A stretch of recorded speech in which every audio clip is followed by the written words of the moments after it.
It's another edition of Time About the Movies, and today we are taking a look at the films of April 3rd, 1992, starting a brand new month here as we wrap up another week here.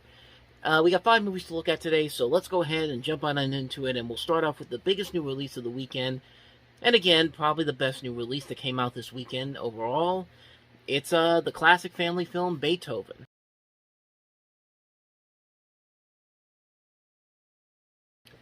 So Beethoven, of course, stars Charles Grodin, Bonnie Hunt, produced by Ivan Reitman, directed by Brian Levant, who would later go on to direct The Flintstones. Something that people don't really know about this movie, unless you really know John Hughes' history, is that he actually wrote this movie, although his name is not on the credits. He actually co-wrote this movie under the pseudonym Edmond Dantes, and of course, if you know literature, Edmond Dantes is, of course, the title character and protagonist in The Count of Monte Cristo. And I guess this was John Hughes' way of using the Alan Smithy thing. Back then, I should talk about this, but back then, if you wrote a script in Hollywood and you really came out against it, you would usually have to ask them to put your name under a pseudonym. Most of them were Alan Smithy, but after a while, I think in the late '90s, they actually forced people not to use that anymore. Just use your real name. But John Hughes decided to use the name Edmond Dantes, and he used it for a couple of movies. Needless to say, this was probably the best one that he has his name attached to with that name, because he also did stuff like Made in Manhattan and Drobit Taylor, and I feel like those are the movies that John Hughes really was probably not amused that he was involved in those films, even though he wrote those movies. But in terms of this movie, this is probably the best one that uses that name, that pseudonym of his, because it is a fun movie. I mean, how can you not love the character of Beethoven? I mean, he is a ton of fun to watch. He's a great, the dog who plays him does a very good job here. I like Charles Grodin and Bonnie Hunt playing the couple here. Charles Grodin is just a great straight man character to play in this role, and he's just having a ton of fun with this role. And most of the people in this movie are having a ton of fun playing these characters. You also have Stanley Tucci in here, Dean Jones, Oliver Platt. You could see a pre-X-Files David Duchovny and a pre-Everybody Loves Raymond Patricia Heaton in this. And it's just a fun movie. And I remember watching this in the sequel as a kid. It was a movie these are movies that I used to watch all the time. And when I wanted to get a dog, I really wanted a dog like Beethoven. I wanted a St. Bernard, even though these movies clearly tell you that, yeah, St. Bernards will get dirty and will just take up your house real quickly, but I didn't care, man. I wanted a dog like Beethoven. I still do want a dog like Beethoven, even though I do have a dog now, and of course I love the dog that I have now. But yeah, this has always been the thing for me. I always wanted a dog like Beethoven. But yeah, as far as the script itself goes, it's a pretty standard script overall. I think you can kind of predict everything that's going to happen. But like I said before, it's a movie I used to watch all the time as a kid. It's a movie that really still holds a special place in my heart, a nostalgic place in my heart after all these years, and it's just still a ton of fun to watch after all these years, man. I mean, really, there's not much more I could say about these movies. They are not the best written, they are not quite as enjoyable as a lot of other movies, but because I used to watch these all the time as a kid, I can't help it, man. I still enjoy this movie to this very day. I mean, yeah, just a wonderful, wonderful movie. Beethoven, just a ton of fun, takes me back to my childhood, and yeah, I still want a dog like Beethoven, man. I mean, I still do want one. But, so with that said, let's go ahead and move on to the next movie that we have here, and that is Dolly Parton and James Woods starring in Straight Talk.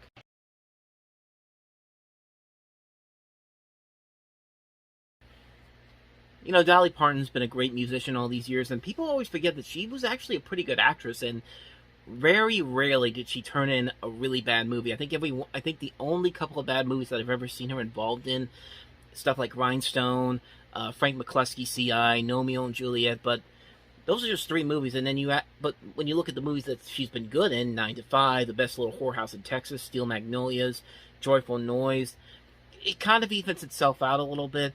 Even though I would say that, well, I say it evens itself out with this particular film. It's not really because of her that the movie is so bad. In fact, honestly, her and James Woods are really what carried this movie to somewhat of an enjoyment factor. It's just, I think the biggest problem overall with the film is that it's a very generic script. It's pretty much something that kind of like with Beethoven and some of these other comedies that we've looked at in the last couple of weeks, you can definitely tell what the premise is going to be, how they're going to figure out the twist and turn. Is what's going to be the twist and turns. When are they going to find out that this woman has been lying to everybody? All that, so on and so forth. And it's not really the best well-written stuff. This movie's not really well written very well, but to be honest, it does somewhat let me rephrase that. It does get somewhat close to enjoyment just because of the performances by these actors. Like I said, Parton and Woods, they surprisingly work off each other very well. You also have Griffin Dunne in here and also Michael Madsen, and the performances overall are really what carry this movie to somewhat of an enjoyment factor. I wouldn't say this is something you need to rush out to see, but I'm not going to say the movie is terrible. I just think that it needed a better script to really get itself into going. I think it needed a better script to really stand out over other movies like of its type. But yeah, as far as this movie goes, it's passable. It's a passable film. I watched it once. I thought it was okay, but it's not something I really want to rush out and see again.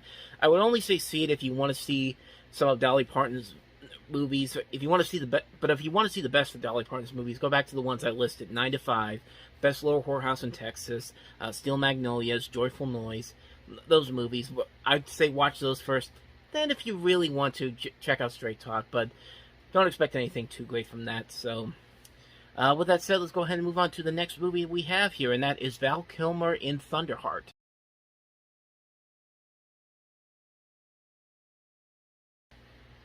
So when you look at this trailer, the first thought you probably think to yourself is, okay, Dances with Wolves knockoff. And that's what I thought too when I saw this trailer before I actually saw the movie. But after seeing the film, I will say that I did actually kind of enjoy this a little bit more than Dances with Wolves. That Dances with Wolves is not a bad film, but as I said before when I talked about that movie, I don't think it was the best picture of that year.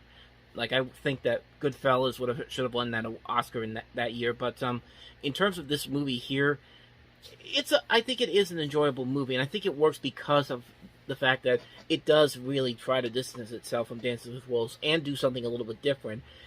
And they got a lot of good talent here. The cast overall is great. You got Val Kilmer, Sam Shepard, Graham Greene, who was in Dances with Wolves. You also have Fred Ward. The director of this is Michael Apted. We've talked about his work before, Class Action recently, and the Up series. John Fusco, who actually wrote Young Guns a couple years before this. Roger Deakins, a great cinematographer, and James Horner's music. I mean, all the pieces are there, man, and the movie overall really delivers something incredible here. I think it is a well-made film overall, and it's boasted by the great performances by Kilmer, Shepard, and Green. I think maybe because Unforgiven came out later in the year, it kind of got overshadowed by that, but I'd still enjoy this movie a lot. I think you should definitely check this movie out if you can. It's a really good film, great direction, good script, great cast overall, great cinematography, great music. It's just a really good film. I really recommend this movie if you can find it, Thunderheart. So with that said, let's go ahead and move on to the next movie we have here, and that is Don Bluth's Rock-A-Doodle.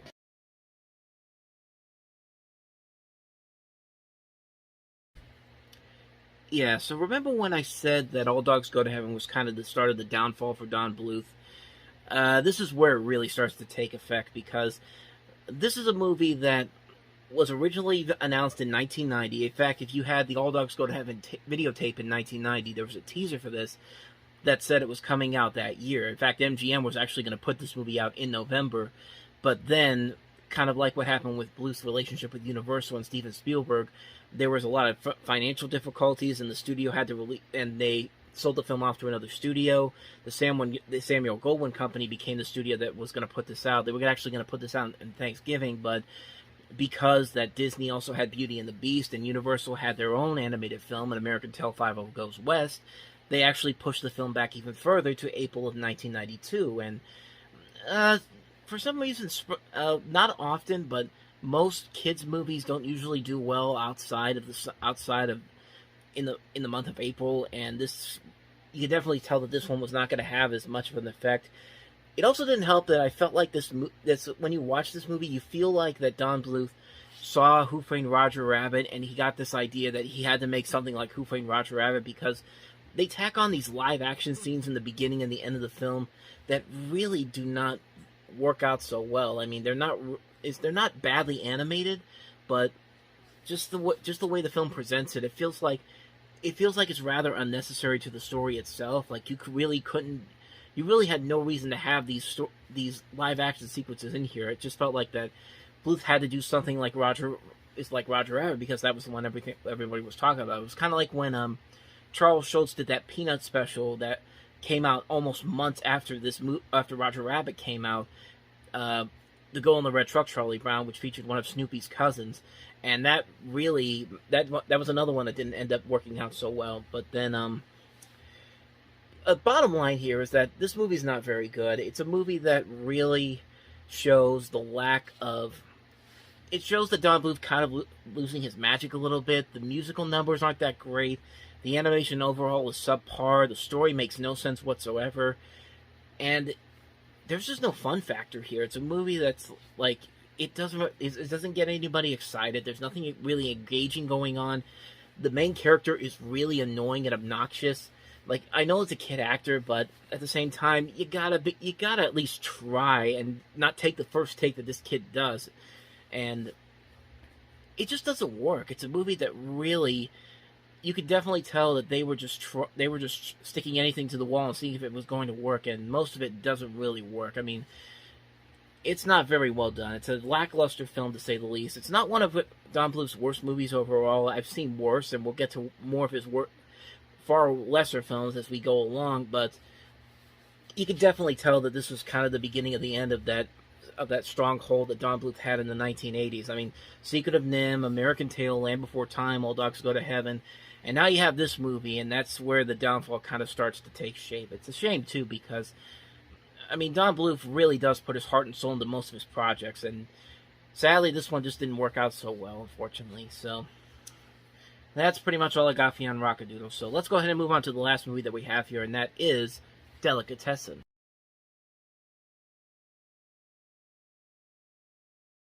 So some fun facts about this particular film. Jean-Pierre Jeunet, who's one of the co-directors on here, I guess he found success after this, not with Alien Resurrection, because he directed that film, and of course that didn't end up working out so well, but he would find success later on after that with Amelie, which is still a movie that still holds up very well after over 20 years, but we'll get to that movie when we get into the 2000s. But Delicatessen, man, is a movie that really, it's a very interesting movie, to say the least, and it's interesting but from the fact that it says in the U.S. it was presented by Terry Gilliam, even though there's really no indication that Terry Gilliam had any involvement in this. He probably just to put his name on it as a Terry Gilliam presents, that type of thing. But yeah, the movie overall is very weird. It's very bizarre, but it is very funny. It's a funny post-apocalyptic black comedy, and visually it looks pretty impressive. It does. Now that the more I think about it, watching that trailer again, you could definitely see some of the Gilliam type of cinematography shots that he would have in his movies. But yeah, it's a really fun movie. It's a movie that really, a very bizarre, dark comedy, and it works very well. It's a very fun film overall. I can't recommend it enough. Delicatessen, it's a bizarre film, but it's a bizarre film that really works very well. So on that note, we wrap up another edition of Time About the Movies. Next time we meet, we'll look at the films of April 10th, 1992. And another good slate of movies to look at. We have Stephen King's Sleepwalkers, which is one of those so bad it's good type of movies. We have Fern Gully, The Last Rainforest, which has a lot of interesting things behind it as well. We'll definitely delve into that. We have Disney's latest musical, with music by Alan Menken, who had just come off of Beauty and the Beast, Newsies, featuring a young Christian Bale. Probably one of my favorite Robert Altman movies, The Player, with Tim Robbins, and the re-release of one of the greatest movies of all time, Casablanca. So, a lot of movies to look at, a lot of good movies to look at, and we'll definitely look at those movies when we come back here on Sunday. Of course, tomorrow we'll have a new Movie Stop episode. There probably will not be a talking about the movies this week. I haven't decided if I'm going to go to the movies tomorrow or not, but if I do, you'll see a video up there at some point this weekend. But other than that, the next time you probably see me will be for the Movie Stop episode, where I'll show you everything I picked up over the last couple of weeks. And, I guess that's it. I mean, well, I should also say Stairway to 7 Part 4 coming up on Sunday after the Patriots game. And, so we'll talk about the Steelers and Patriots game. And well, that's it. That's pretty much everything I got for you.